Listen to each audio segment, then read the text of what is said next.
Og velkommen. I dag der skal vi høre om mediedidaktik. Mediedidaktik, for ligesom at analysere det begreb, så kan vi dele det op i to ord. Der er medie og didaktik.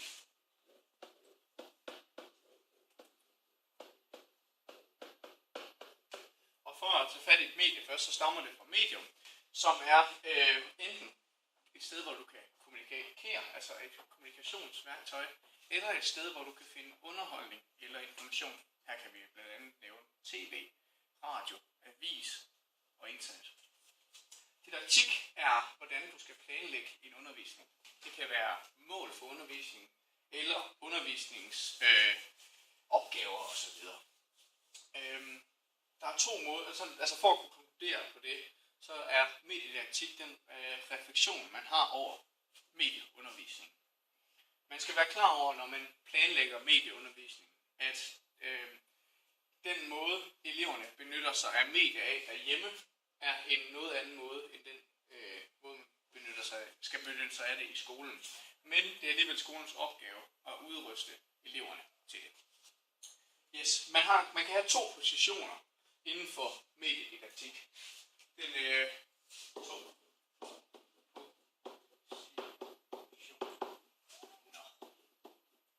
Den ene af dem er kanylepositionen,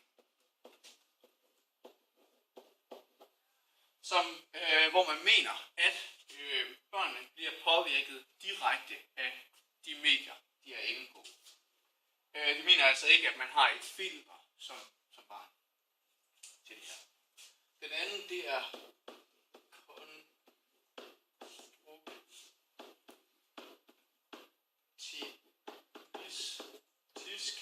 mediesyn. Og her mener man, at børnene godt er klar over, hvad der er fiktion og hvad der er virkelighed, og at de sagtens kan skelne mellem de to. Ja. Her mener man så også, at børnene selv skal prøve sig frem, og at medierne det er meget dannende, fordi det også er noget, der siger noget om ens identitet. Ja. Når man snakker om det her, der skal man lige, når man har skrevet, så skal man op i den her, og så kan man gøre den stor, og så slet. Ja.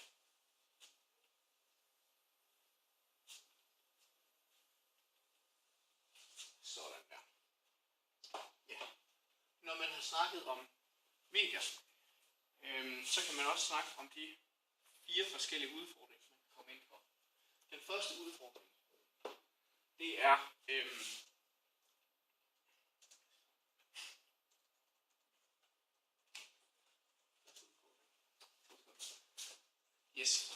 Den første udfordring, det er strategisk. Den strategiske kommunikation. Den strategiske kommunikation er, når virksomheder, politikere eller andre prøver at påvirke en til at mene eller synes noget. Og man gør det på en måde, så det ikke er noget, man måske lægger mærke til, men måske mere, der ligger i underbevidstheden. Anden, det er de relationer, man har i dag. Den udfordring er, at man har altså nogle relationer, og man kan have relationer over hele jorden, fordi det er en ny måde, man kan kommunikere på de nye medier på. Så det er altså relationer.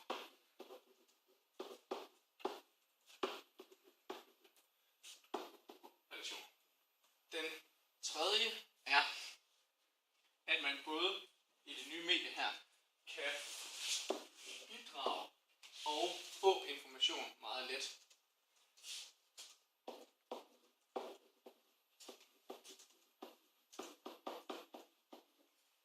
Og at skolens opgave her er, at man skal lære eleverne, hvordan man skal vælge tekst fra. Men de skal også udvikle elevernes læsekompetencer, som er at ikke blot at kunne læse teksten, men også læse de billeder, symboler osv., der kan være i en tekst. Den fjerde udfordring er,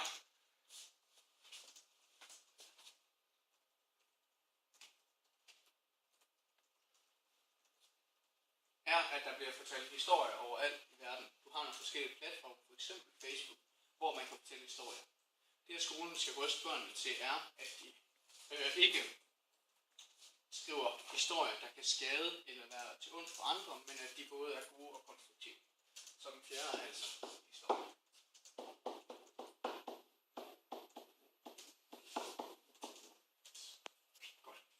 man så har skrevet det her, hvis man har gjort det i undervisning, kunne man gå op og trykke på pilen heroppe.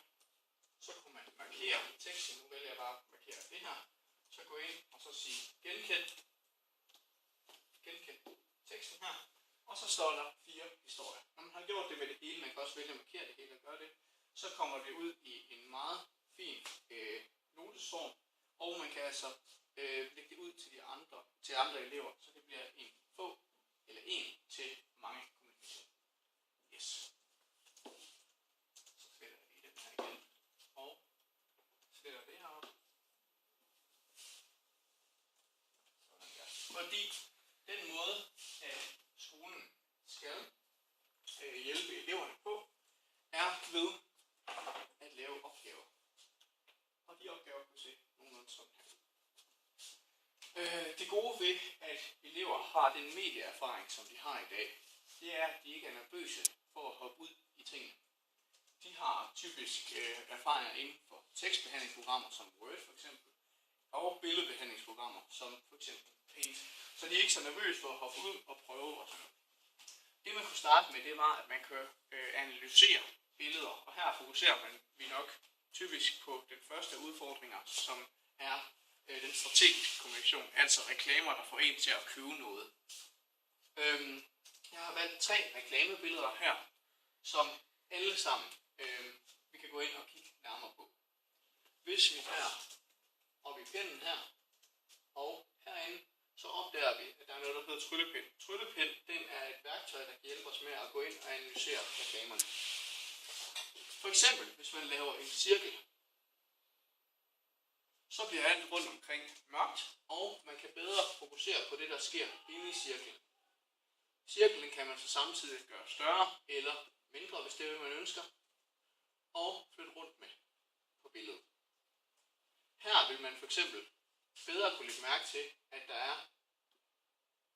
her er der lavet meget fin inddeling, altså bænkens inddeling her, så det næsten får det til at ligne sådan nogle små stinger, hvor at når man kigger herover af, er inddelingen meget svær at se, og det ligner næsten en indpakning, der sker af det her. Vi kan også se, at manden her, der sidder her, han egentlig bare er der til at illustrere, at det er noget, der er ude i hverdagslivet, hvor han egentlig kigger væk og ikke vil have fokus. Man kan også vælge, herover kan man for eksempel se, at der er en slange, som er på en bus. Altså igen et sted, hvor mange folk ser. Og hernede, der kan man se en hund, der ser meget skræmt ud i ansigtet, og den bliver meget overrasket. Hvis man nu tegner en firkant i stedet for en cirkel, så zoomer den ind i stedet for, og man kan altså forstørre nogle af de detaljer, man ikke før kunne se. Den kan man også på samme måde flytte rundt med og kigge på, og nemmere at se den inddeling, der har været her, så det næsten ligner noget skrald rundt omkring. Man kan også tage den med herover til bussen herover, hvor man også kan se, at det der forestillede før en slange, der maler bussen sammen, at det er tydeligt, at noget, der nu er malet på, så det bare skal noget, der skal ses. Hernede ved hunden kan man se her, at der er streger fra kløerne, som om at hunden den er blevet hævet tilbage i sædet. Den har haft en position, og er blevet hævet tilbage i sædet. Ja. Når vi nu kigger på billederne på den her måde, og der ikke er nogen reklametekst, så er det også for at se om billedet, hvad for en funktion den har.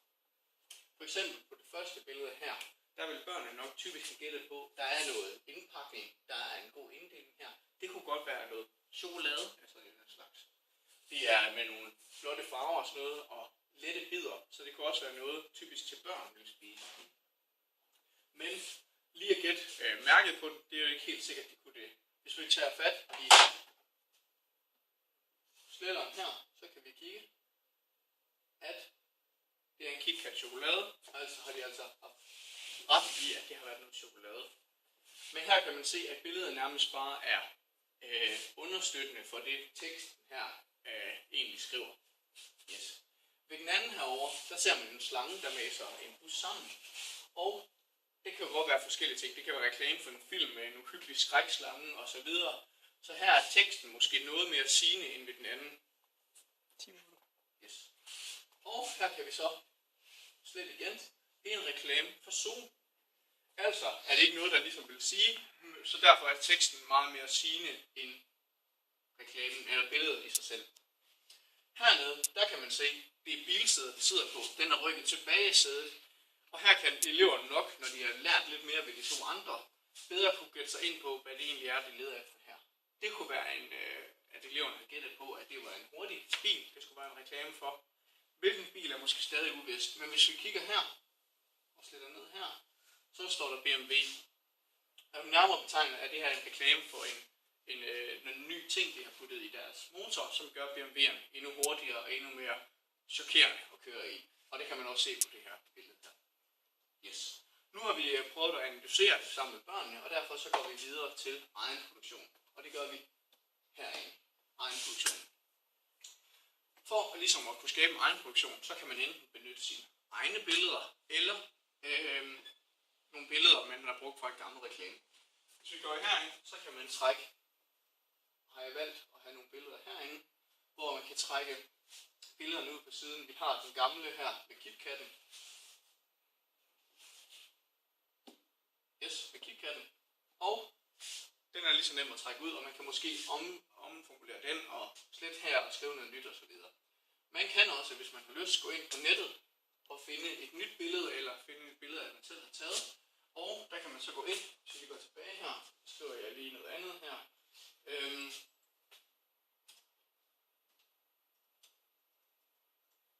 Yes, kattemad for eksempel. Så går vi ind i billeder. Finder det her billede for eksempel. Det er skide godt. Det var ikke lige det billede.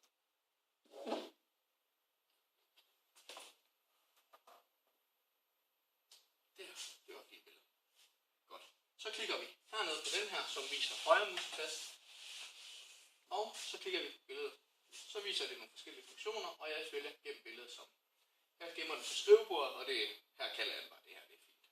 Så går jeg ind her, på den her, og så går jeg op i mit indhold, trykker på pilen her, og føj til mit indhold, går ned til hvor den er, trykker på kattemaden og åbner. Så kommer den her ind, og man kan simpelthen hive den ind så mange gange, man egentlig har lyst til, hvis man har lyst til at hive den ind 2 gange for eksempel. Yes. Nu kan man så vælge at skrive tekst til, skrive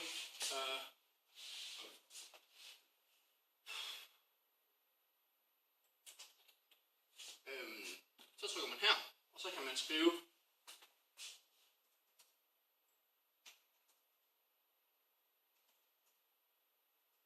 min kat elsker mad, for eksempel. Og når man så har det, så kan man sige, jamen, er det en god reklame, eller er det ikke en god reklame? Når børnene så har lavet deres egen produktion her, så vil jeg gerne have dem til at dele det ud på en fælles platform. Det kunne også bare være Facebook, at de deler den ud ved. Og at de så går tilbage til analysedelen og begynder for eksempel at slette teksten her. Og så man siger, jamen hvad er på billedet? Det er noget kattemad eller hundemad eller hvad det er. Og så ligesom laver en analyse og giver hinanden respons på det. Så får vi en zigzag-model, hvor vi først har noget analyse, så har vi noget produktion med analyse, og så til sidst så skal de prøve at ved hjælp af den her respons, de har fået, danne deres her. Man kan lave en masse andre ting her med den her. Man kan fx gå ind og sige spejlvend, så kan man dreje den side der. Man kan også bede den om at komme op og ned, for eksempel, og så videre. Men sådan der. Men det er jo altid sammen op til en, hvad man har lyst til at gøre. Man kan også, hvis man gerne vil have teksten til at stå mere fremme, køre billedet mere i baggrunden ved at gå ind og ændre på, hvor synlig den er.